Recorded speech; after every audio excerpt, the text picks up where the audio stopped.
یہ بات ثابت کر لینے کے بعد سوال یہ پیدا ہوتا ہے کہ جب ساری کائنات کا علم قرآن میں ہے تو پھر قرآن کا علم کس کے سینے میں ہے؟ وَتَفْصِيلَ كُلِّ شَيْءٍ فرمایا کہ کل شے کی تفصیل قرآن میں ہے۔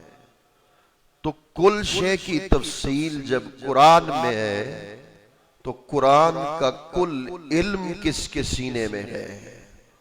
قرآن نے اس کو بھی بیان کیا، فرما وَنَزَّلْنَا عَلَيْكَ الْكِتَابَ تِبْيَانًا لِكُلِّ شَيْءٍ۔ محبوب ساری کائنات کا علم لوح میں، لوح کا سارا علم قرآن میں، تحت الثری سے لے کر عرش اعظم تک 18,000 جہانوں کا علم قرآن میں۔ وَنَزَّلْنَا عَلَيْكَ الْكِتَابَ تِبْيَانًا لِكُلِّ شَيْءٍ، ان تمام تر چیزوں کا ذکر جو ہم نے قرآن میں کیا اور قرآن کے اندر ساری کائنات کے علم کو رکھا، اس قرآن کا سارا علم اٹھا کے مصطفیٰ تیرے سینہ مبارک کے اندر رکھ دیا۔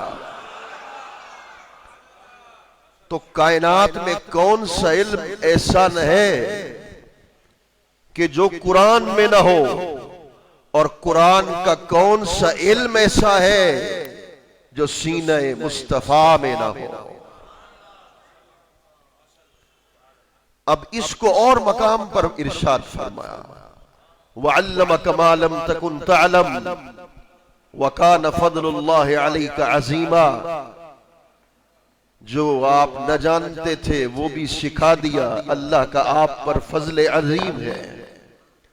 کچھ طبقے کے علماء نے معنی کیا، یہ علماء کے لیے ہے، خاص توجہ فرمائیں گے، انہوں نے معنی کیا کہ ما لم تکن تعلم سے مراد احکام شریعت ہے۔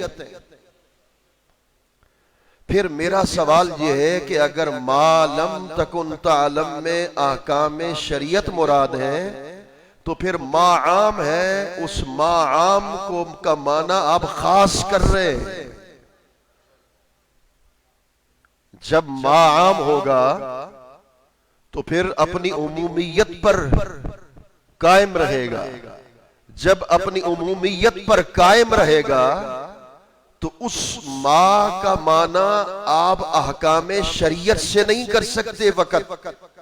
اگر کہیں گے کہ ما سے مراد صرف احکام شریعت ہے تو یہ ما کو آپ خاص کر رہے ہیں، اور احناف کے نزدیک ما عام قطع الدلالت ہوتا ہے، اور ما عام جو قطعی الدلالت ہو اس کو خاص کرنے کے لیے ایسی دلیل قطعی کی ضرورت پڑتی ہے۔ اگر ہے تو پھر آپ دکھا دیجئے، تو اس کا کیا معنی ہوگا؟ علامہ جلال الدین سیوطی، جس کو 72 مرتبہ عالم بیداری میں رسول اللہ کا دیدار نصیب ہو گیا، علامہ جلال الدین سیوطی نے اس کا معنی لکھا، من الاحکام والغیب، محبوب کہ ہم نے شریعت کا علم بھی آپ کے سینے میں منتقل کیا، غیب کا علم بھی آپ کے سینے میں منتقل فرما دیا۔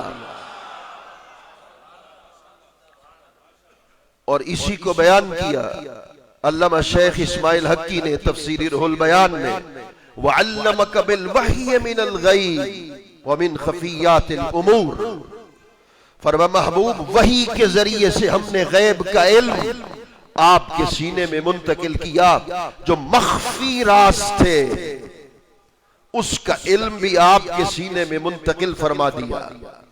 علامہ محمود آلوسی نے اس سے اونچا معنی کیا، من خفیات الامور والضمائر الصدور، لکھتے ہیں کہ محبوب ہم نے مخفی رازوں کا علم بھی آپ کو عطا کیا۔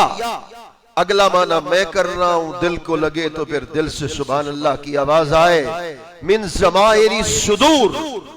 شیخ آلوسی لکھ گئے، آپ فرماتے ہیں اس کا معنی یہ ہے کہ ابتدا سے لے کر قیامت تک حضور کا کوئی امتی دل میں جو نیت رکھتا ہے مصطفیٰ اسے بھی نگاہ نبوت کے سامنے دیکھنے والے.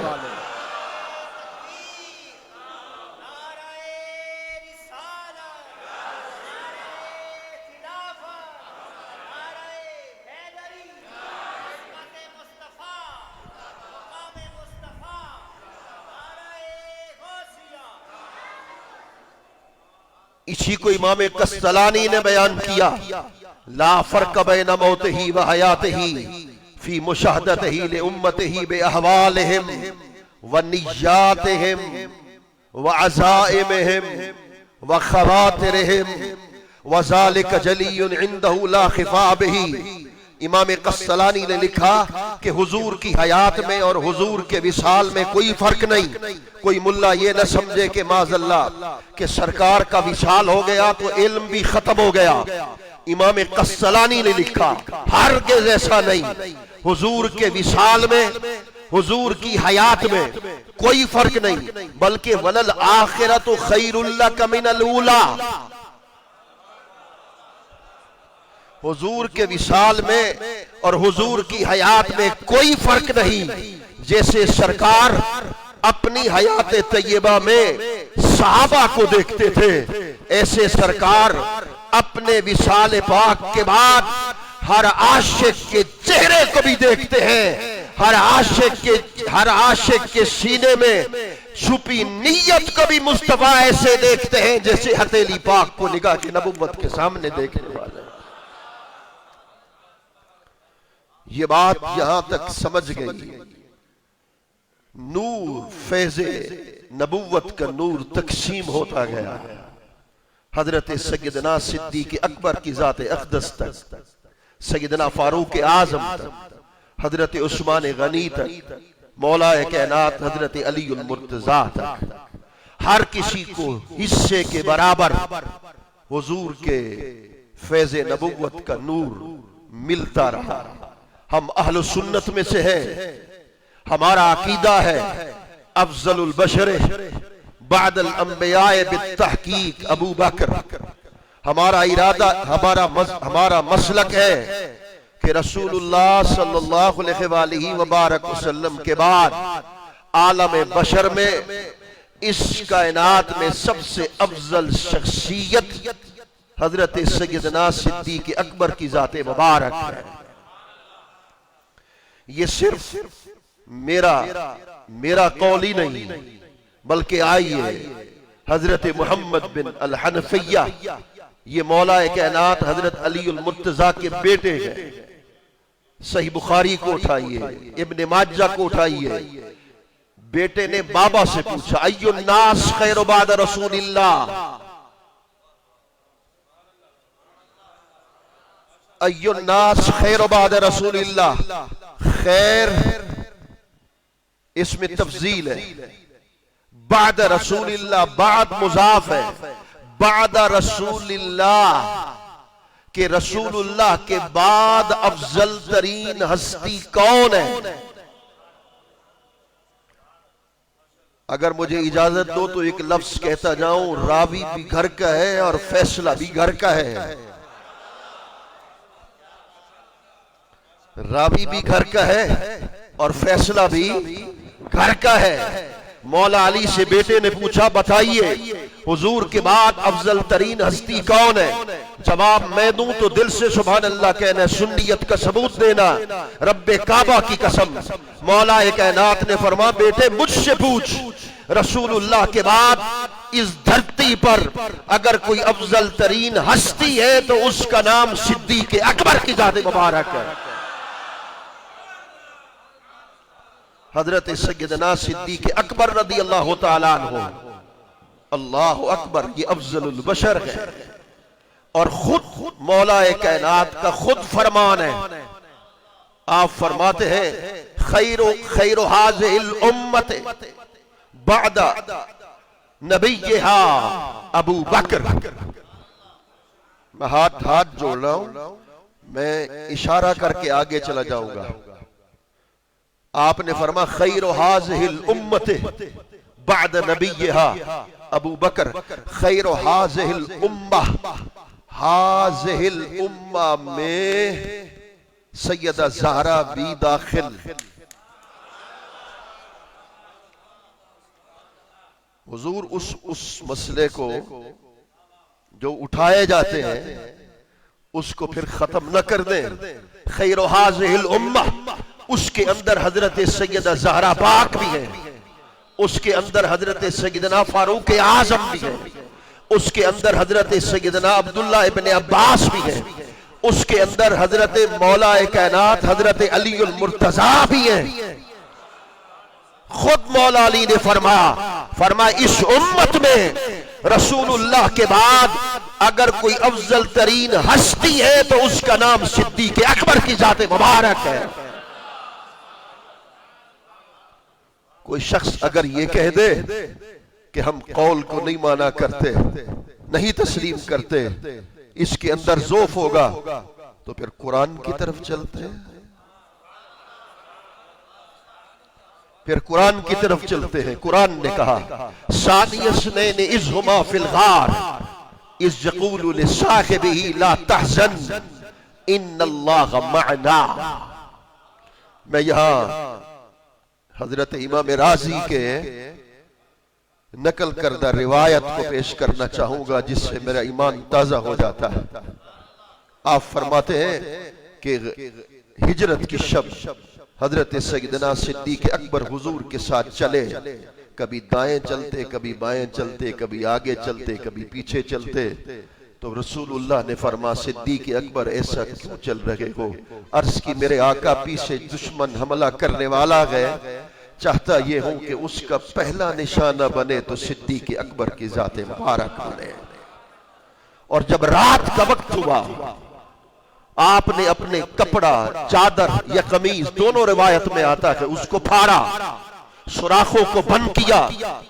میرے قریب آقا جب غار ثور کے اندر داخل ہوئے، غار کے اندر داخل ہوئے، حضور نے ارشاد فرمایا تم نے کیا کیا؟ اپنے کپڑے کو پھاڑا۔ میرے آقا سوراخ تھے۔ اب حضور نے کیا ارشاد فرمایا؟ ترجمہ میں کروں دل سے سبحان اللہ آپ نے کہنا ہے۔ میرے کریم آقا نے ارشاد فرما اے اللہ، حضور کو صدیق اکبر کی ادا کتنی پسند ہے۔ حضور نے دعا کی اے اللہ قیامت کے دن صدیق اکبر کو جنت میں میرے ساتھ میرے درجے پہ رکھنا ہے، میرے ساتھ میرے درجے میں رکھنا ہے۔ ساری رات ایڑی رکھی حضرت سیدنا صدیق اکبر نے، اور پھر اس نے سانپ نے کاٹا، شدت تکلیف ہوئی، مگر حضور کو جگانا مناسب نہیں سمجھا۔ جب اللہ اکبر صبح ہوئی، جو روایت سنانا چاہتا تھا نا وہ یہ ہے، جب صبح ہوئی حضرت سیدنا صدیق اکبر کی آنکھوں سے آنسو تھے، رخسار مبارک پر آنسو تھے۔ حضور نے کیا کیا؟ امام رازی کی تفسیر کبیر کو اٹھائیے، ایمان تازہ ہو جائے گا۔ امام رازی لکھتے ہیں میرے کریم آقا نے صبح جب دیکھا کہ صدیق اکبر کے رخساروں پر آنسو ہیں تو حضور نے کیا کیا؟ اپنے دست مبارک سے صدیق اکبر کے رخساروں سے حضور نے آنسو کو خود صاف کیا۔ اللہ اکبر۔ قرآن نے کہا اس یقول لصاحبہ لا تحزن ان اللہ معنا، کہ جب ان کو دیکھا کہ وہ پہنچ گئے، کہا حضور ہمارے قدموں کے نشان تک پہنچے تو اندر آ جائیں گے۔ فرمایا ان اللہ معنا لا تحزن، نہ گھبرا، بے شک اللہ ہمارے ساتھ ہے۔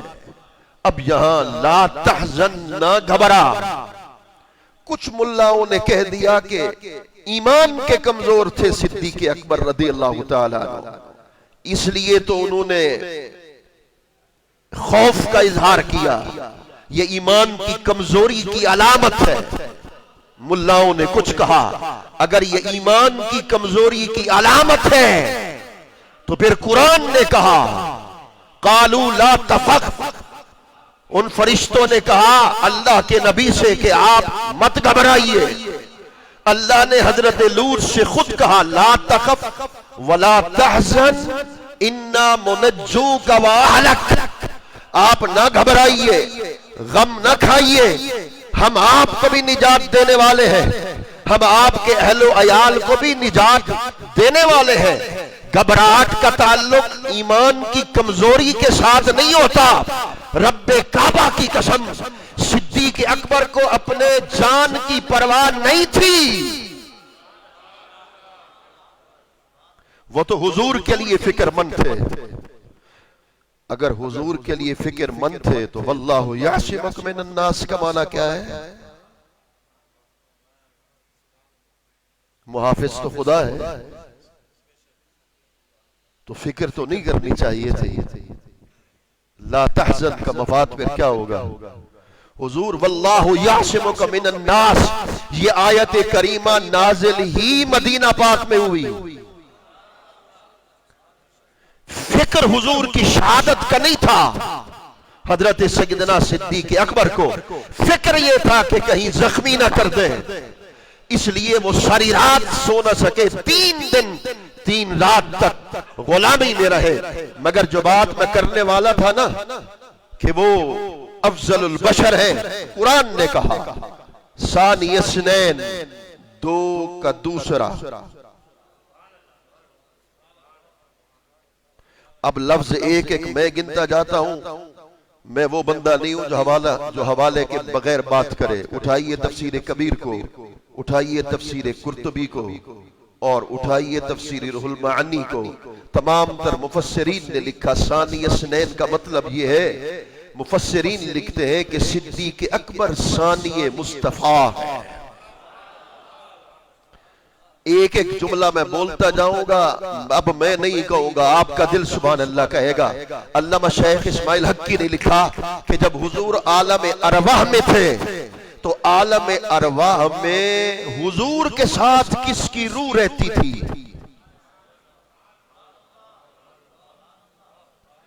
عالم ارواح میں حضور کی روح کے ساتھ کس کی روح رہتی تھی؟ علامہ حقی نے لکھا کہ عالم ارواح میں حضور کی روح مبارک کے ساتھ صدیق اکبر کی روح رہتی تھی۔ جملہ میں بول رہا ہوں، سنیو سبحان اللہ، تم نے کہنا ہے کیا مطلب؟ عالم ارواح میں بھی ثانی رسول صدیق اکبر تھا۔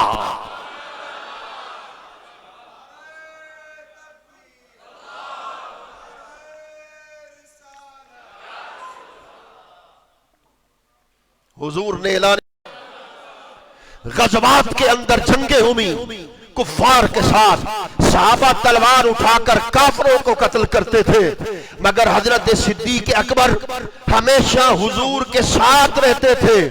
حضور کے ساتھ رہ کر یہ جواب دیتے تھے کہ غزوات میں بھی ثانی رسول صدیق اکبر رہے۔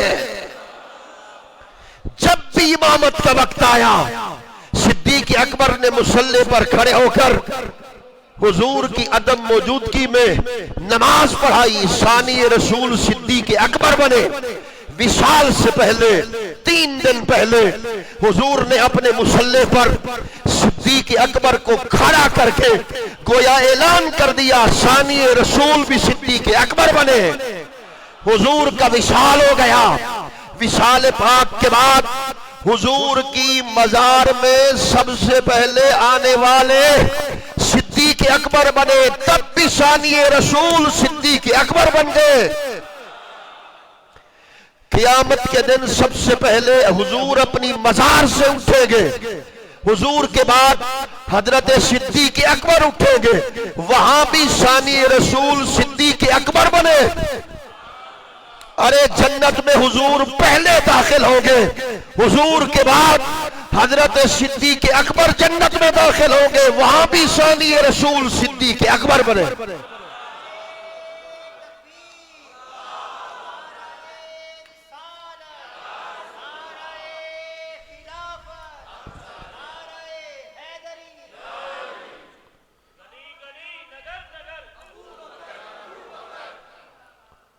کہنے لگے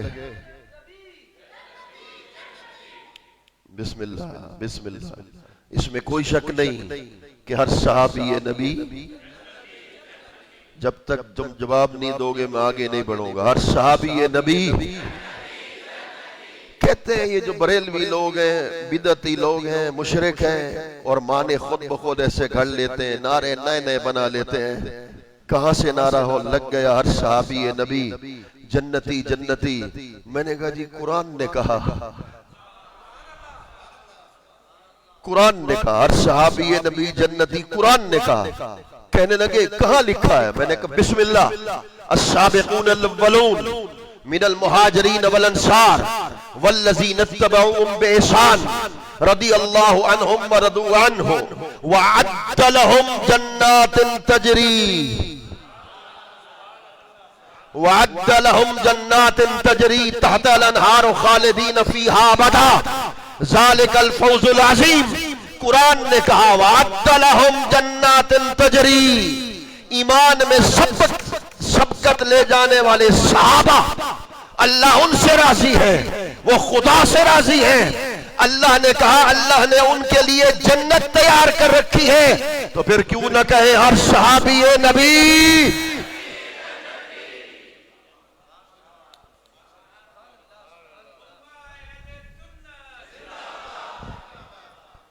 ایک مولوی نے ڈنڈی ماری، یا ڈنڈی لگاتے ہیں نا، ڈنڈی ماری جی السابقون الاولون میں شرط ہے السابقون الاولون کی، جو پہلے ایمان لے آئے وہ تو جنتی ہیں، تو جو بعد میں ایمان لے آئے ان کا جنتی ہونا قرآن سے ثابت کر دو۔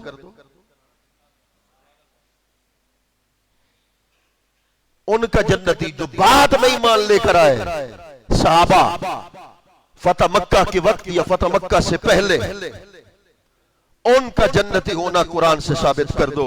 میں نے کہا بسم اللہ بسم اللہ۔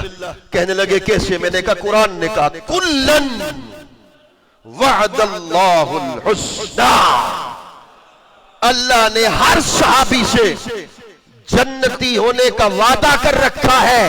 میں نے کہا مولانا اگر منطق پڑا ہوا ہے تو کلن وعد اللہ الحسنى، یہ قضیہ یہ موجبہ کلیہ ہے، موجبہ کلیہ کے اندر کسی فرد کو تم خارج نہیں کر سکتے۔ کلن سے اگر کوئی مائی کا لال ہے تو پھر خارج کرے حضرت امیر معاویہ کو، پھر خارج کرے حضرت ابو سفیان کو۔ کلن کا لفظ یہ بتا رہا ہے کہ حضرت سیدنا صدیق اکبر سے لے کر، جملہ میں بول رہا ہوں سبحان اللہ، آپ نے کہنا ہے، اپنے مسلک کو میں بیان کر رہا ہوں، حضرت صدیق اکبر سے لے کر حضرت عبداللہ بن عمر تک، حضرت عبداللہ بن عمر سے لے کر حضرت عبداللہ ابن عباس تک، حضرت عبداللہ ابن عباس سے لے کر حضرت ابو سفیان تک، حضرت ابو سفیان سے لے کر حضرت امیر معاویہ تک، قرآن کے مطابق ہر صحابی نبی، قرآن کہہ رہا ہے، قرآن کہتا ہے ہر صحابی نبی جنتی جنتی۔ تو سیدنا صدیق اکبر افضل البشر ہے، رسول اللہ کے بعد اس کائنات کے اندر افضل ترین ہستی حضرت سیدنا صدیق اکبر رضی اللہ تعالی عنہ ہے۔ اللہ اکبر۔ مولا کائنات حضرت علی المرتضیٰ کرم اللہ وجہہ، ان کو میرے کریم آقا کی بارگاہ سے علم کا فیض ملا۔ ایک بات کان میری طرف، دل کے کان بھی میری طرف، چونکہ مسئلہ بڑا گھمبیر ہے۔ ایک ہوتا ہے افضلیت، ایک ہوتی ہے فضیلت، ایک ہوتی ہے احبیت۔ افضلیت کا مطلب ہے سب سے افضل ہونا، فضیلت کا مطلب ہے شان والا ہونا، اور احبیت کا مطلب ہے سب سے زیادہ محبوب ہونا۔ ایک بات اہل سنت کا عقیدہ سن لو، افضلیت صدیق اکبر کے حصے میں آئی ہے اور احبیت مولا علی کے حصے میں آئی ہے. قُلْ لَا أَسْأَلُكُمْ عَلَيْهِ أَجْرًا إِلَّا الْمَوَدَّةَ فِي الْقُرْبَى. احبیت آپ کے حصے میں آ گئی، افضلیت حضرت سیدنا صدیق اکبر کے حصے کے اندر آ گئی. تو فضیلت ہوتی، حضرت زید کا ذکر قرآن میں ہوا، ان کو فضیلت ملی. فضیلت سے افضلیت کا انکار نہیں ہوتا. حضرت سیدنا صدیق اکبر کی صاحبزادی حضور کے حرم میں گئی، ان کو فضیلت مل گئی. سیدہ کائنات حضرت سیدنا مولا کائنات کی آپ حرم میں گئیں، ان کو فضیلت مل گئی. امام حسن امام حسین کے والد مولا علی بنے، ان کو فضیلت مل گئی. فضیلتیں ملتی رہتی ہیں، مگر جہاں تک افضلیت مطلقہ کا تعلق ہے، میں نے لفظ بڑا خوبصورت بولا، جہاں تک افضلیت مطلقہ کا تعلق ہے اس کا تعلق حضرت صدیق اکبر کی ذات مبارک کے ساتھ ہے. مگر یہ یاد رکھنا، اہل بیت اطہار کی محبت ایمان ہے، ایمان کا جزئی نہیں، ایمان ہے. صاحب نور الابصار کی کتاب نور الابصار کو اٹھائیے، میرے کریم آقا نے فرما مولا علی سے، حبک ایمان و بغضک نفاق. فرما علی تیری محبت ایمان ہے، ایمان ہے، ایمان ہے. سنی اس کو کہتے ہیں جو صدیق اکبر کا بھی نوکر ہے، مولا مرتضیٰ کا بھی نوکر ہے.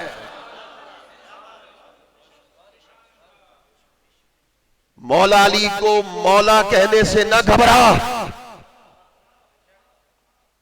ایک مولوی نے مجھ سے کہا کہ تمہارے منہ سے جچتا نہیں کہ تم علی کو مولا کہو. میں نے کہا اچھا؟ اس نے کہا بالکل. میں نے کہا جس کو رسول اللہ نے مولا کہا، نہیں سمجھے؟ جس کو من کنت مولا ہو فہذا علی مولا، من کنت ولیہ فہذا ولیہ. مولا علی کو مولا کہنے سے مت گھبرانا کہ جی فلاں مولا کہتے ہیں تو ہم مولا نہیں کہہ سکتے.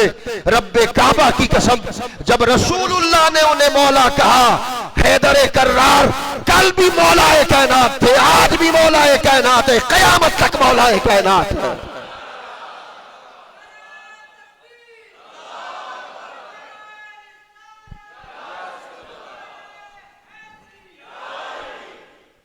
مولا کائنات حضرت علی المرتضیٰ کرم اللہ وجہہ، جن کی شان اور جن کا مقام اور جن کا مرتبہ وراء الورا ہے.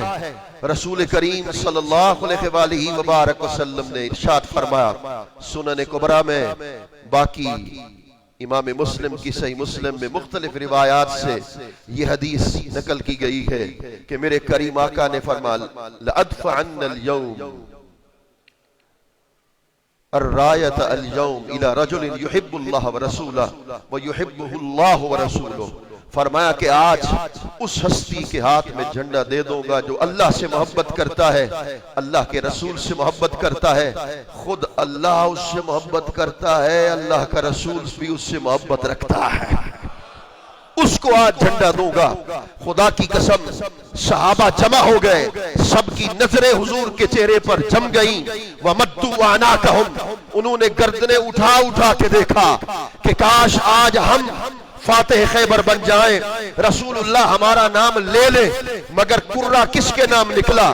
حضور نے فرمایا اَيْنَ علی، فرما علی کہاں ہے؟ میرے آقا ان کی آنکھوں میں تکلیف ہے. رسول اللہ نے ان کو بلوایا گئے، ان کے ہاتھ میں جھنڈا دیا گئے، انہیں دعا دے کر رخصت کیا ہے. اور حضرت سلمہ فرماتے ہیں مولا علی نے جھنڈا قلعہ خیبر کے نیچے ایک پتھروں کے درمیان گاڑا ہے، اوپر یہودی کھڑا ہے. اس نے مولا علی کو آتا دیکھا، اس نے کہا آنے والے بتا کون ہو تم، کیا نام ہے تیرا؟ آپ نے فرمایا انا علی بن ابی طالب. میرا نام علی بن ابی طالب ہے. اس نے کہا کہ اگر تیرا نام علی بن ابی طالب ہے تو رک جا. آپ رک گئے. وہ اوپر چڑھا.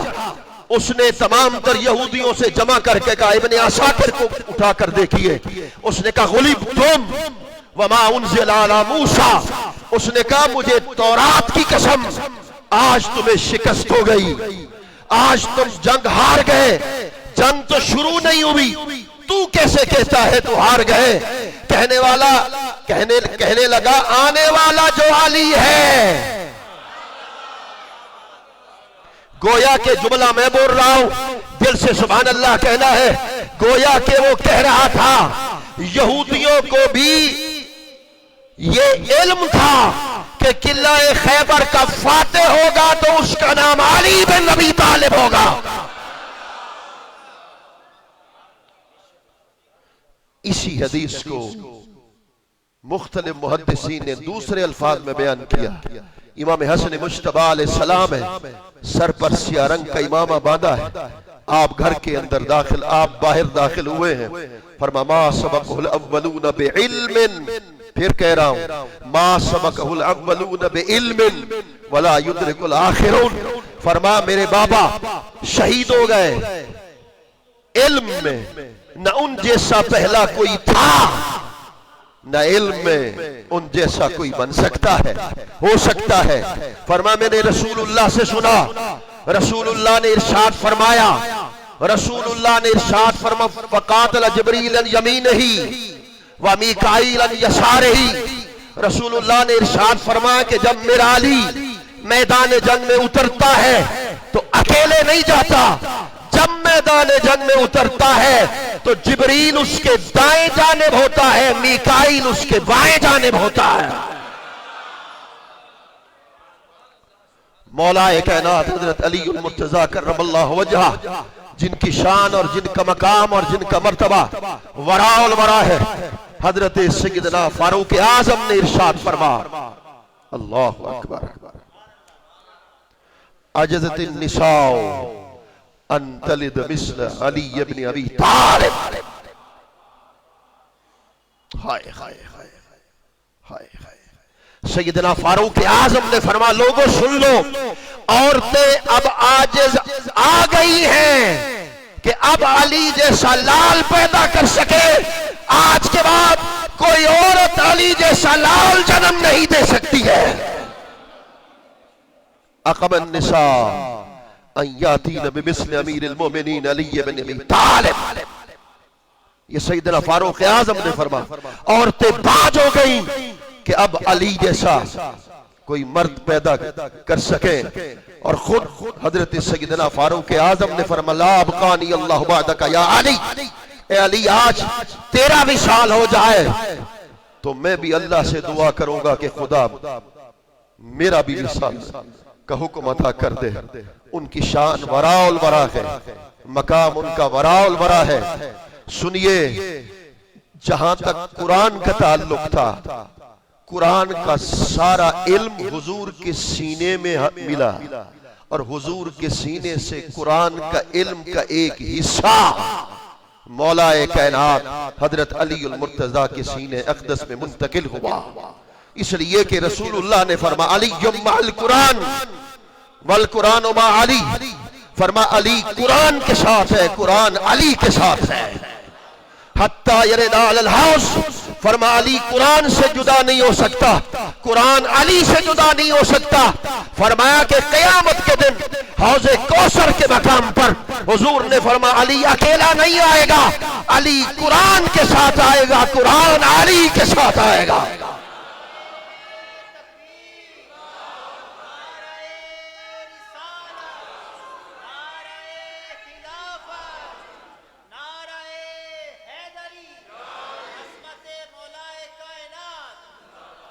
علم میں ان کا مرتبہ تو دیکھو, صرف ایک دو مثال سے میں آپ کے سامنے ثابت کرنا چاہوں گا کہ علم میں ان کا کتنا بڑا مقام اور مرتبہ ہے.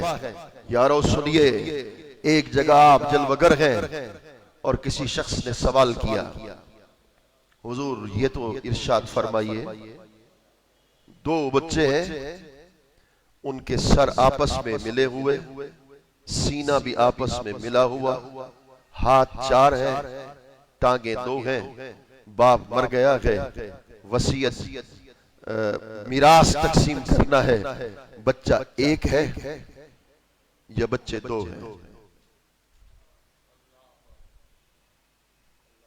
بچہ 1 ہے یا بچے 2 ہیں؟ فرما جاؤ اسے کمرے میں بند کر دو، شور مچاؤ، سر چونکہ ملے ہوئے ہیں نا، شور مچاؤ۔ اگر دونوں کے سر ایک ہی وقت میں ہلیں تو بچہ 1، اگر ایک کا سر پہلے ہلے ایک کا بعد میں ہلے تو سمجھو بچے 2۔ ایک اور شخص حاضر ہوا، سلونی، میرے مولا کائنات نے فرمایا سلونی، جو چاہے مجھ سے سوال کرو۔ ایک شخص کھڑا ہو گیا، اس نے کہا آپ نے علم کا اتنا بڑا دعویٰ کیا اور آپ نے واقعی دعویٰ کیا۔ آپ نے فرمایا ما من آیت نزلت الا وقد علمت فیما نزلت این نزلت وعلی من نزلت۔ مولا کائنات نے فرمایا کہ قرآن کی 6666 آیتیں ہیں، فرمایا ان میں سے ایک ایسی آیت بھی نہیں جس کو علی نہ جانتا ہو کہ یہ رات کے وقت اتری تھی یا دن کے وقت نازل ہوئی تھی۔ ہر آیت کی شان نزول کو فرمایا میں جانتا ہوں، پہچانتا ہوں۔ یہ مولا کائنات نے دعویٰ کیا۔ جب اتنا علم کا دعویٰ کیا تو ایک شخص کھڑا ہو گیا، یہودی، اس نے کہا حضرت قرآن نے کہا کہ جنت کا عرض چوڑائی اتنی ہے جیسے زمین و آسمان کی چوڑائی ہے۔ توجہ ہے بلا؟ جنت کی چوڑائی اتنی ہے جیسے زمین و آسمان کی چوڑائی ہے۔ اگر جنت کی اتنی چوڑائی ہے جتنی چوڑائی زمین اور آسمان کی ہے تو پھر دوزخ کہاں ہے؟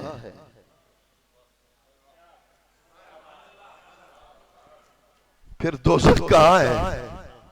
ہائے ہائے، آپ نے پتہ ہے کیا جواب دیا؟ جو آپ کا جواب ہے وہ آپ سال بھر نہیں بھول سکو گے۔ مولا کائنات نے فرمایا یہ تو آسان مسئلہ ہے۔ اس نے کہا بتائیے۔ آپ نے فرمایا تو کہتا ہے کہ جنت کی اتنی چوڑائی ہے، قرآن نے کہا کہ جتنی چوڑائی زمین و آسمان کی ہے، تو پھر جہنم دوزخ کہاں ہوگی؟ آپ نے فرمایا یہ تو بتا، جب دن ہوتا ہے تو رات کہاں جاتی ہے؟ نہیں سمجھے؟ جب رات ہوتی ہے تو دن کہاں جاتا ہے؟ جو خدا رات کو دن میں داخل کر سکتا ہے، دن کو رات کے اندر داخل کر سکتا ہے، وہی خدا اپنی قدرت سے جنت کو بھی جگہ عطا کر سکتا ہے، دوزخ کو بھی جگہ عطا کر سکتا ہے۔ ایک اور شخص حاضر خدمت ہوا، عیسائی تھا۔ اس نے کہا جی ایک سوال کا جواب تو دیں۔ رات کا وقت تھا، 2 عورتیں تھیں، چراغ نہیں تھا، دونوں کے ہاں بچہ پیدا ہوا۔ صبح ہوئی، ایک لڑکی تھی ایک لڑکا تھا۔ ایک عورت نے کہا یہ لڑکا میرا ہے، دوسری نے کہا یہ لڑکا میرا، آپس میں جھگڑ رہی ہیں۔ اس سوال کا جواب تو دیں، جواب تو دیں آپ۔ آپ نے فرمایا اچھا ایسا کرو کہ عورتوں سے کہو کہ وہ اپنا دودھ دیں۔ عورتوں نے دودھ دیا، فرمایا وزن کرو، وزن ہو گیا۔ فرمایا جس عورت کے دودھ کا وزن بڑھ گیا بیٹا اس کا ہو گیا، جس کا گھٹ گیا بیٹی اس کی ہو گئی۔ حضور آپ نے کہاں سے؟ فرمایا تم نے مجھ سے سوال کیا، میں نے قرآن سے سوال کیا۔ قرآن نے کہا للذکر مثل حظ الانثیین، کہ جب وراثت میں دگنا حصہ مرد کو ہوتا ہے تو غذا بھی دگنی مرد کی ہو سکتی ہے۔ اس لیے میں نے قرآن سے استنباط کیا۔ مولا کائنات حضرت علی المرتضیٰ کرم اللہ وجہہ، میرے کریم آقا نے ارشاد فرما لا بعثن علیہم رجلا کنفسی، فرما سن لو میں تمہیں ایک شخص کو تمہاری طرف بھیج دوں گا جو میری جان ہے۔ حضور نے فرمایا وہ میری جان ہے۔ حضرت علی کے بارے میں کہا وہ میری سب کہو گے تو میں آگے چلوں گا. کیا فرمایا کہ وہ میری، تو کہو نا علی جان مصطفیٰ ہے، علی جان مصطفیٰ ہے. کوئی شخص کہے کہ حدیث ضعیف ہے تو میں نے کہا قرآن سے پوچھ لیتے ہیں. قرآن تو ضعیف نہیں ہے، قرآن سے پوچھ کے لے گا بتائیے. میں نے کہا قرآن نے کہا فَقُلْ تَعَالَوْا نَدْعُ أَبْنَاءَنَا وَأَبْنَاءَكُمْ وَنِسَاءَنَا وَنِسَاءَكُمْ وَأَنفُسَنَا وَأَنفُسَكُمْ.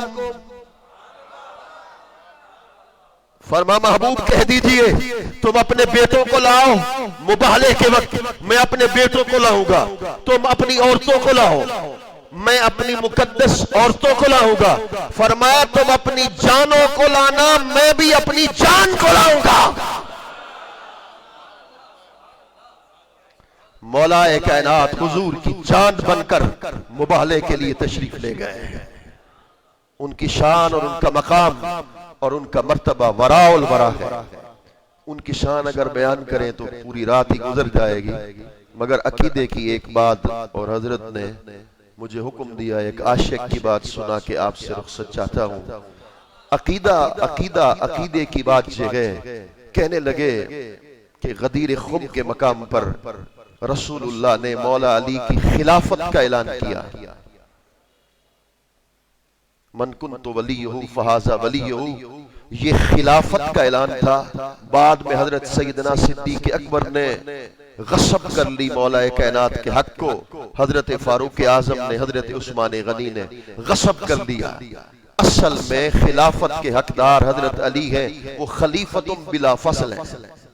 اس لیے کہ غدیر خم کے مقام پر رسول اللہ نے جب اعلان کر دیا اپنے وصال سے 2 مہینے پہلے ان کے نزدیک، میں نے کہا اچھا اگر یہی بات ہے جو تم کہتے ہو کہ ولایت کا مطلب ہے خلافت، تو ہم تمہیں چیلنج کر رہے ہیں.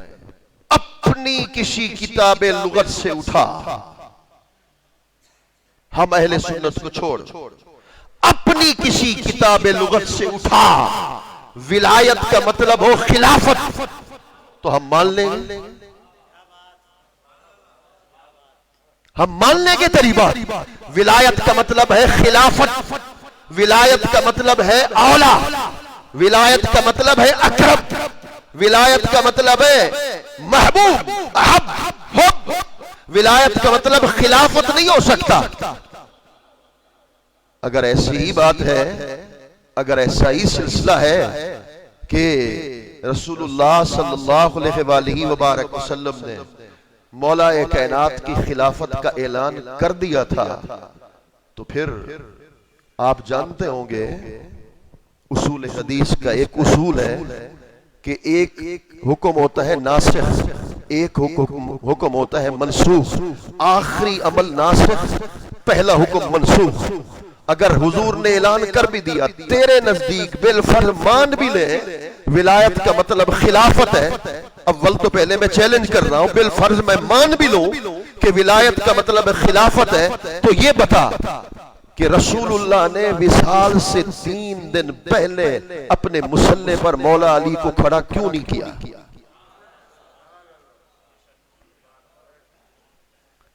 اپنے مصلی پر حضرت صدیق اکبر کو کھڑا کیا. صدیق اکبر کو کھڑا کر کے حضور بتا رہے تھے کہ میرے بعد اس مصلی کا حقدار ہوگا تو صدیق اکبر حقدار ہوگا. اللہ اکبر. کہنے لگے ہم تسلیم نہیں کرتے. اس پر بڑی بحث ہو سکتی ہے، مگر 1-2 باتیں میں بڑے اختصار کے ساتھ پیش کرنے والا ہوں.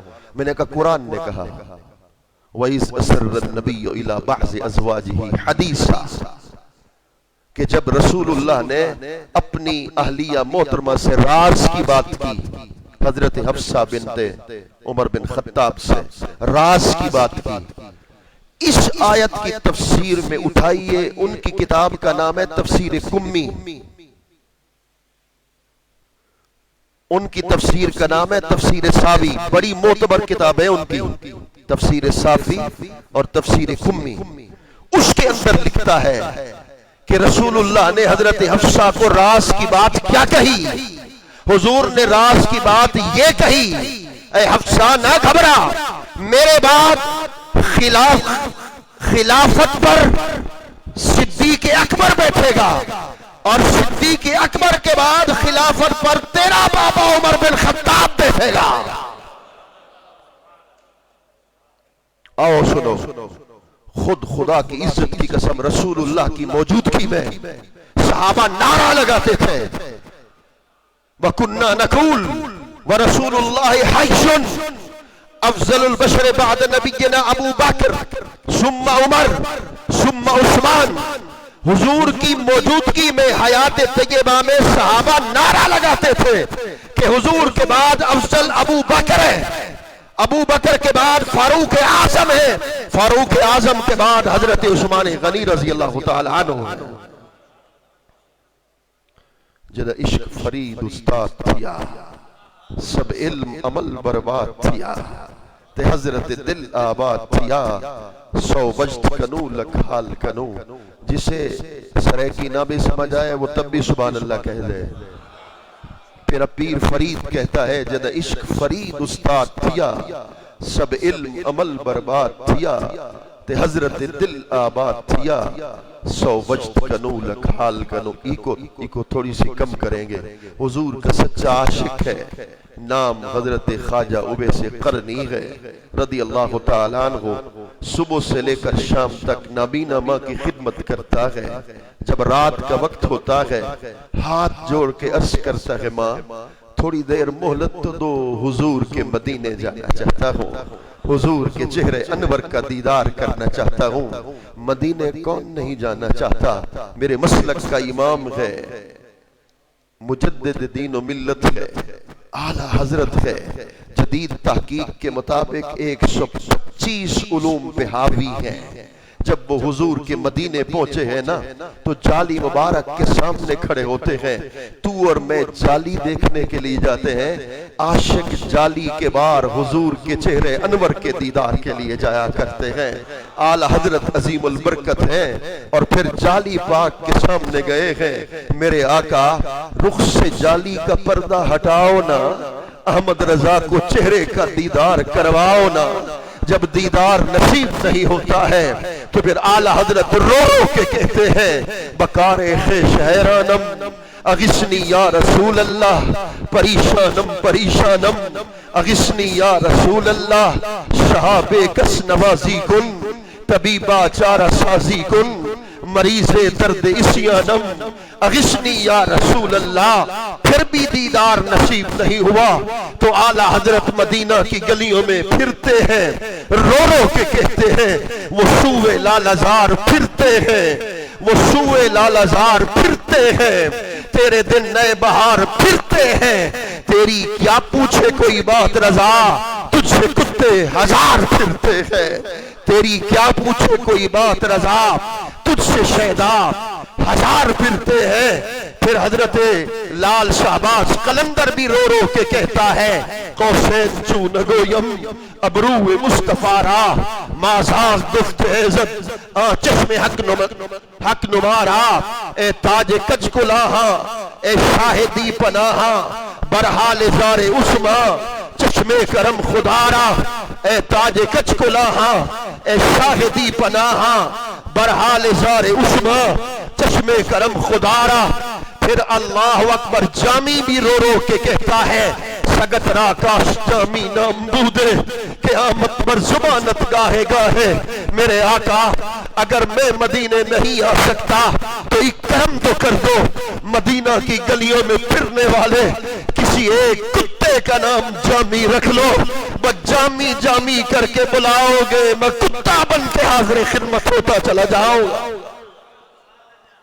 اور اپنے لیے اعزاز سمجھو گا کہ جامی کا نام حضور کے لبوں پر آ گیا ہے، وہی جامی ہے، مدینے جانا چاہتا ہے، مدینے کے قافلہ میں شامل ہو گیا ہے، حتیٰ کہ اللہ اکبر جب مدینہ کے قافلے میں شامل ہوا ہے، حضور کے بالکل مدینے کے قریب پہنچا ہے، دل خوش ہو گیا ہے، باغ باغ ہوا ہے، اب سرکار کے روزے اطہر کا دیدار کروں گا۔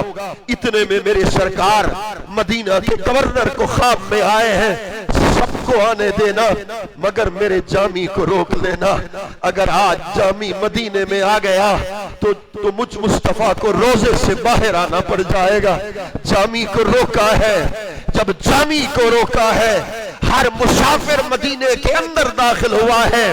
جامی نے مدینے کی طرف منہ کر کے کہا ہے نسیمہ جانب بطحا گزر کن, نسیمہ جانب بطحا گزر کن, زی احوالم محمد را خبر کن. اے ہوا جلدی جا حضور کی بارگاہ میں پیغام سنا. پیغام کیا دیا؟ تنم فرسود جا پارا زہجرہ یا رسول اللہ, دلم پر درد آوارا زیسیاں یا رسول اللہ. آج اگر آپ کا دیدار نصیب نہیں ہوتا ہے تو جامی کی جان بھی نکل جائے گی, جامی کی روح بھی پرواز کر جائے. جو صوبے من گزر آری من مسکین زناداری, جو صوبے من گزر آری من مسکین زناداری, فدائے نقش نالینت کنم جا یا رسول اللہ. میرے آقا جب آپ میرے گھر کے آنگن میں آئیں گے ایک ایک قدم رکھیں گے, قدم کا نشان بنتا جائے گا. بس جامی ایک ایک نشان پر اپنی روح قربان کرتا جائے گا.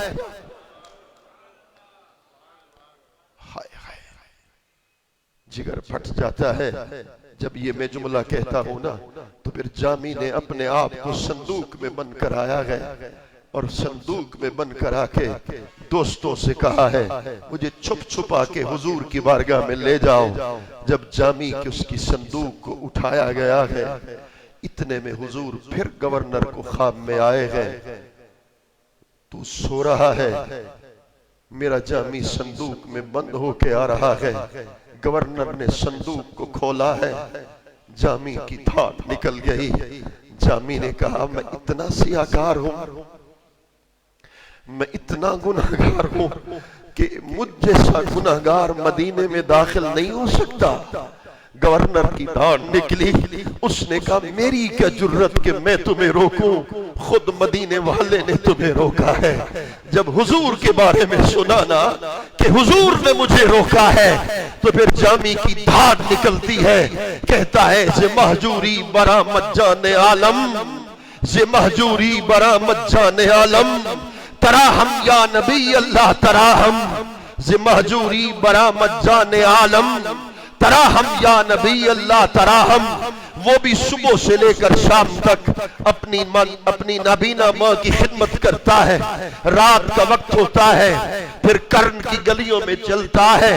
مکہ سے آنے والے ایک ایک تاجر کو بٹھا کر کہتا ہے ذرا بتاؤ تو صحیح حضور کا چہرہ کیسا ہے, حضور کی آنکھیں کیسی ہیں, حضور کی زلفیں کیسی ہیں.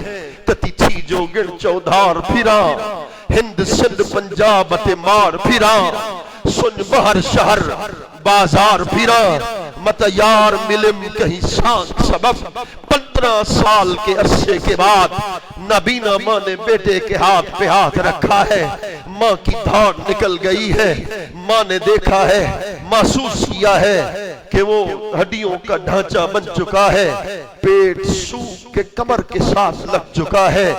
اتنی محبت رکھتے ہو اپنے آقا سے. کہا ماں رات ہوتی ہے دن ہوتی ہے, دن ہوتا ہے, تانگ ہمیشہ مدینے کی ہوتی ہے. جب ماں کو یہ کہا تو پھر ماں نے اجازت دی کہ جا 8 پہر کی مہلت دیتی ہوں, دیدار ہو جائے تو کر آنا مگر نہ واپس مڑ آنا. حضرت خواجہ اویس کرنی نے جب دیکھا کہ ماں نے اجازت دی ہے مدینہ المنورہ داخل ہوتے ہیں اور پھر سرکار کے میرے کریم آقا کے دروازے پر پہنچتے ہیں. دروازے کو دستک دیتے ہیں, آواز آتی ہے کون؟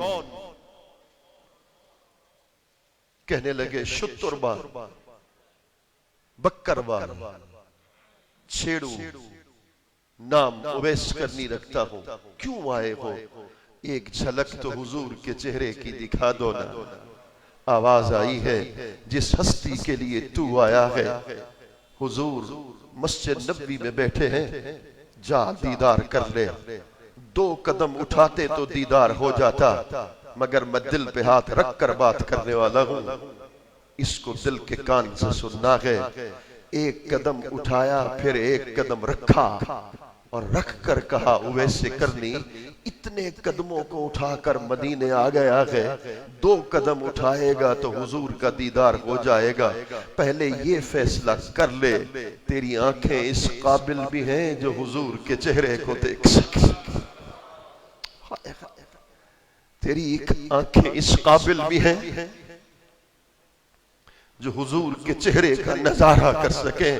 ایک روایت میں آتا ہے واپس چلے گئے، ایک روایت میں آتا ہے کہ آواز آئی حضور 3 دن ہو گئے مدینہ کے باہر چلے گئے۔ حضرت خواجہ اویس قرنی نے پھر ایک صحابی کی منت کی کرم کر دینا، جب حضور آ جائیں تو پھر کہہ دینا یمنی غلام سلام کہتا تھا، حضور مدینہ کے اندر داخل ہوتے ہیں، اویس کرنی مدینہ کے باہر جاتا ہے، میرے کریمہ کا گھر کا دروازہ کھولتے ہیں، چلتے قدم وہیں رک جاتے ہیں، امہات المومنین کو قریب بلا کے فرماتے ہیں پہلے یہ تو بتاؤ میرے گھر کے دروازے پہ آیا کون تھا؟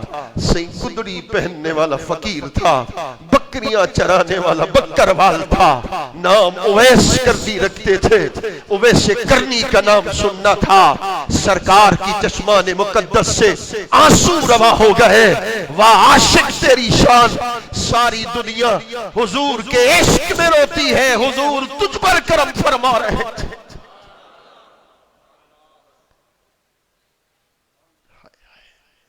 ابن عساکر لکھتا ہے حضور گھر سے باہر آئے، صحابہ کو جمع کیا اور حضور نے حضرت اویس کرنی کے حلیے کو بیان کیا۔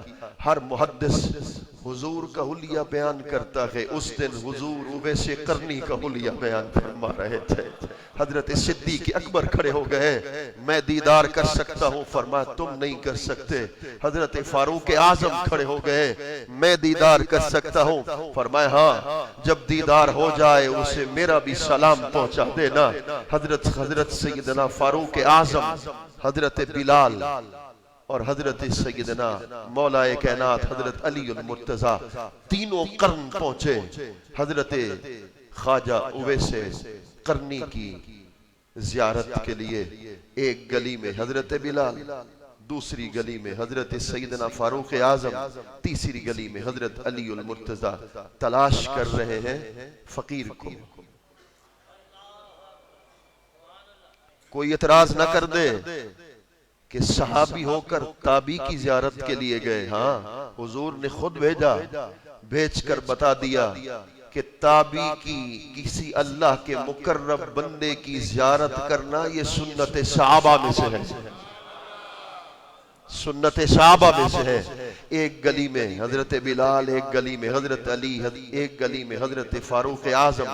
حضرت بلال نے پوچھا حضرت اویس کرنی کے بارے میں، رہتا ہے وہ ادھر؟ انہوں نے کہا ہاں ادھر رہتا ہے، مغرب کی نماز کے بعد آتا ہے، ولیوں کی گردنوں پہ سوار ہو کے آتا ہے۔ اور پھر حضرت بلال رک گئے، مغرب کی نماز کے بعد آپ ولیوں کی گردنوں پہ سوار ہو کے آئے۔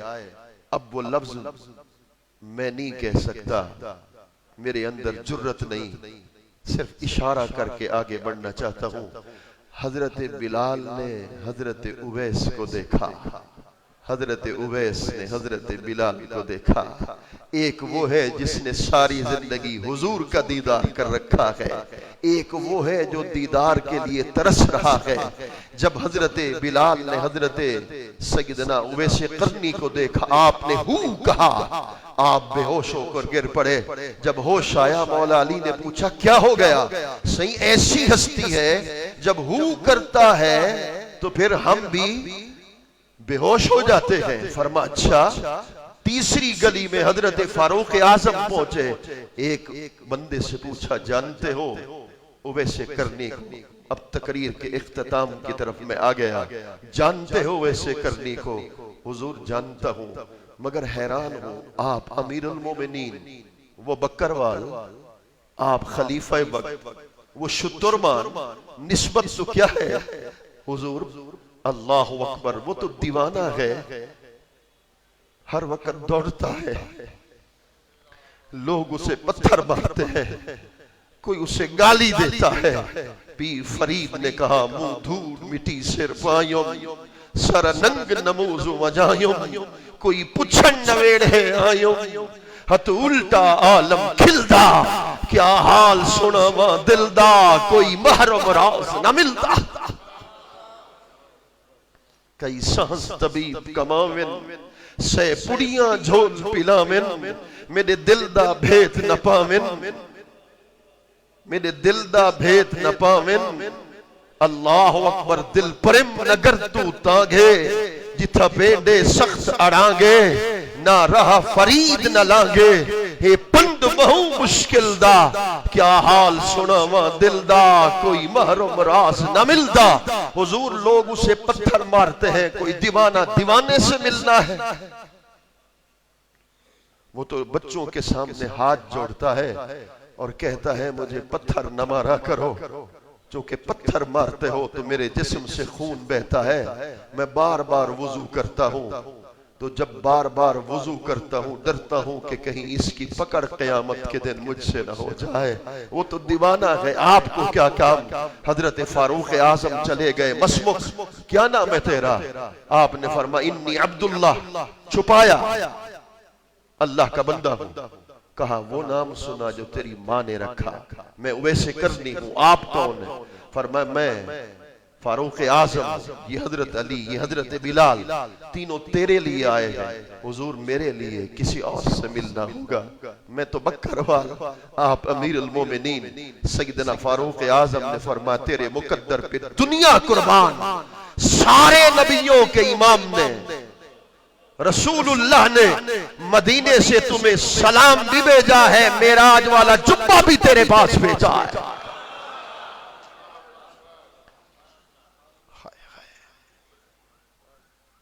حضور کے جبے کو پہنانا تو پھر مدینہ کی طرف منہ کر کے کہا حضور اتنا کرم، ایک وقت تو بغیر دیدار کے آئے تھے، ایک وقت میں جبہ بھی ساتھ بھیج دیتے ہیں، تو آخری باتیں ہیں سب سے نہیں، عاشقوں سے ہے آخری جملے، عاشقوں سے ہے سب سے نہیں۔ حضرت سیدنا اویس قرنی نے حضرت فاروق اعظم سے پوچھا حضور کے چہرے کو دیکھا تھا؟ دیکھا تھا؟ کہنے لگے دیکھا تھا۔ کہنے لگے غور سے دیکھا تھا؟ کہنے لگے غور سے دیکھا تھا۔ اچھا اگر غور سے دیکھا تھا تو یہ بتا سکتے ہو حضور کے یہ ابرو ملے ملے تھے یا پھر جدا جدا تھے؟ بتا سکتے ہو؟ حضرت فاروق اعظم سمجھ گئے ادھر مدینے میں رسول اللہ عشق حلیہ بیان کر رہے تھے، ادھر یہ جنگلوں میں رہنے والا فقیر حضور کا حلیہ بیان کر رہا ہے۔ کہا لم تر یا رسول اللہ الا ذلہ، جس ہستی کو آپ نے دیکھا وہ تو حضور کی حقیقت کا ایک پرتو تھا، حقیقت کچھ اور تھی، حقیقت محمد دی پاک کوئی نہیں سکدا، اتھا چپ دی جاہے علا کوئی نہیں سکدا۔ میں آخر میں ہر تقریر میں استغاثہ کرتا ہوں، 3 مہینے ہو گئے، آج بھی استغاثہ کر لیتا ہوں، اپنی جھولیوں کو میں بھی پھیلائے دیتا ہوں، آپ بھی پھیلائے دیں۔ میرے آقا، آپ کے صحابہ کا ذکر ہوا، آپ کے عشاق کا ذکر ہوا، ہم آپ کی بارگاہ میں آج استغاثہ کیا کر رہے ہیں؟ استغاثہ یہ ہے 3 سال ہو گئے مدینے میں حاضری نہیں ہو سکی۔ 3 سال پہلے آقا جب آپ کے مدینے آتے تھے نا تو باب سلام کے اندر داخل ہوتے تھے، درود و سلام پڑھتے جاتے تھے اور جالی پاک کے سامنے کھڑے ہو جاتے تھے، میں ہاتھ باندھ کے کھڑا رہتا تھا اور شرطے فوراً میرے قریب آ کر مجھے پکڑ کر ریاض الجنہ لے جاتے، کبھی باہر نکالتے تھے، مجھے پیر فرید یاد آ جاتے، تو نے لگ دن دھکے دھکے اکول ولیار دکھے، تو نے لگ دن دھکے دھکے اکول ولیار دکھے۔ میرے آقا اگر ہم مدینے نہیں آ سکتے، آپ تو کرم فرما سکتے ہیں نا، آپ تو عالم خواب میں تشریف لے کے آ سکتے ہیں. ہم میں سے ہر عاشق یہی کہہ رہا ہے یک شب ترا مہما کنم تا جانو دل قربا کنم جائے تو در چشمہ کنم. محبوب ایک رات کے لیے مہمان بن کر آ جانا تو پھر بٹھانے کے لیے کون سی جگہ میرے پاس ہوگی. عاشق کہتا ہے اپنی آنکھوں کو کھولتا جاؤں گا, میرے آقا آپ کو اپنی آنکھوں میں بٹھاتا جاؤں گا. بس یک شب ترا مہما کنم تا جانو دل قربا کنم جائے تو در چشمہ کنم. یا سپاہیڑا آوس ماڈڑے کول ہک لکھنے دی دو لکھنے سا ہک واری چاپو. میرے آقا درست ہے. امام سیوطی نے جب سے لکھا ہے تو میرا دل بھی دھڑکتا ہے. وہ امام سیوطی فرماتے ہیں ہر کسی کو دیدار نصیب نہیں ہوتا, دیدار پہلے اس کو نصیب ہوتا ہے جس کی آنکھوں کو غسل دیا جاتا ہے, جس کی دل کو پاک کیا جاتا ہے, اس قابل بنایا جاتا ہے کہ حضور کے چہرے کا دیدار کر سکے. میرے آقا گناہگار ہی صحیح مگر ہے تو آپ کے امتی نہ, ہیں تو آپ کے امتی نہ. میرے آقا دنیا کا دستور ہے کہ دنیا والے کے سامنے اگر اس کے بچوں کا واسطہ دے دے تو پھر دنیا والے بچوں کو دیکھ کر مان لیا کرتے ہیں. میرے آقا میں آج آپ کی بارگاہ میں امام حسین کا واسطہ پیش کرتا ہوں کہ جن کی عمر 6 سال کی ہے, آپ ان کے لیے مدینہ کی زمین پہ لیٹتے ہیں اور امام حسین سے فرماتے حسین اپنے قدموں کو میرے قدموں پہ رکھ. امام عالی مقام نے اپنے قدموں کو حضور کے قدموں پہ رکھا. حضور نے فرما چڑھتا چڑھتا چڑھتا فوضع قدمہ علی صدر رسول اللہ. امام حسین نے اپنے قدموں کو جب رسول اللہ کے سینے پہ رکھا, حضور نے فرما حسین اپنے لبوں کو کھول لے. امام حسین نے اپنے لبوں کو کھولا, رسول اللہ نے اپنے لبوں کو امام حسین کے لبوں پہ رکھا. میرے آقا اسی منظر کا واسطہ دیتے ہیں. میرے آقا بس یہی کہتے ہیں نہ آنکھیں قابل نہ دل قابل نہ روح قابل مگر ہے تو آپ کے امتی, ہے تو آپ کے امتی, کہلواتے تو آپ کے امتی ہیں. گناہگاری صحیح, سیاہکاری صحیح, بدکاری صحیح مگر ہے تو امت محمدیہ میں سے. میرے آقا اگر 3 سال سے حاضری نصیب نہیں ہو سکی تو ہم میں سے جامی کوئی نہیں بن سکتا, ہم میں سے رومی کوئی نہیں بن سکتا, ہم میں سے اویس کوئی نہیں بن سکتا مگر ان ہستیوں کا واسطہ دیتے ہیں. ایک رات مقدر میں لکھ دی جائے, جب رات کو سوئے سر کی آنکھ بند ہو, دل کی آنکھ کھلے, پردے ہٹے اور چہرہ مصطفیٰ نگاہوں کے سامنے ہو جائے, پھر ہم یوں کہہ سکیں, پھر ہم یوں کہہ سکیں ہم بھی وہ ہیں جنہوں نے حضور کے چہرے انور کو دیکھ رکھا ہے. میرے آقا بس ہر عاشق آپ کی بارگاہ میں آپ کے دیدار کا آج سوال کرتا ہے, متمنی ہے. بس دم آخر نوائی جلوہ دیدار جامیرہ.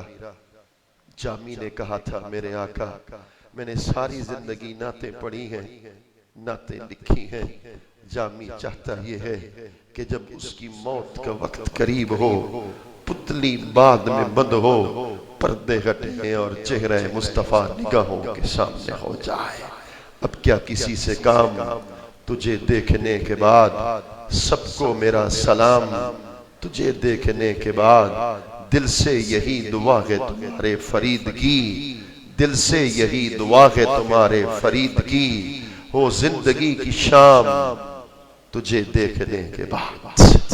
اللہ کریم ہم سب کے حال پہ لطف و کرم فرمائے, عشق رسول کی نعمت سے مالا مال فرمائے, حب رسول کی دولت نصیب فرمائے. وما علینا الا البلاغ المبین.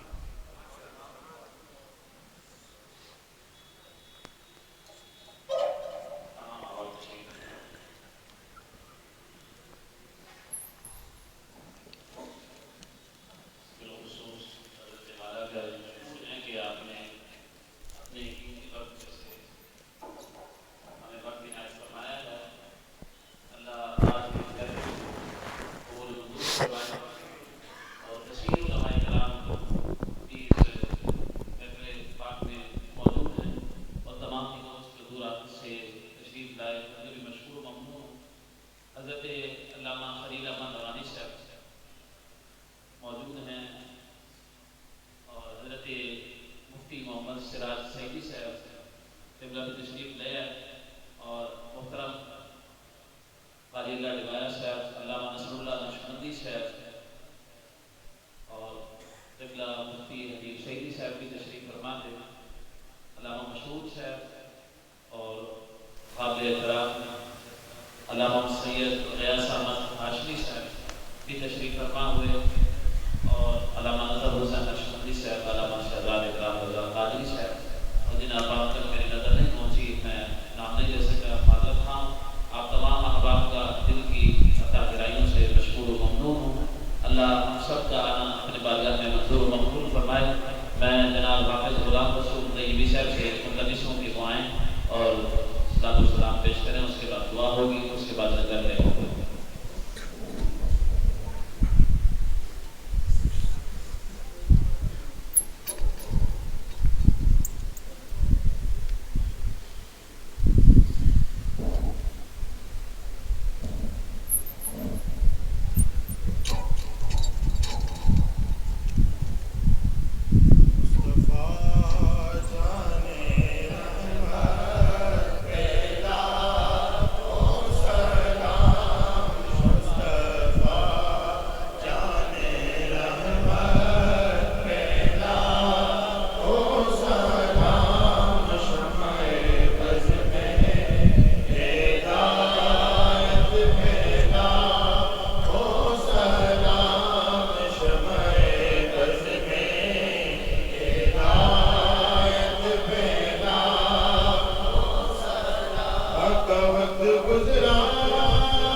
کرام کی خدمات کو اپنی بارگاہ میں قبول و منظور فرما.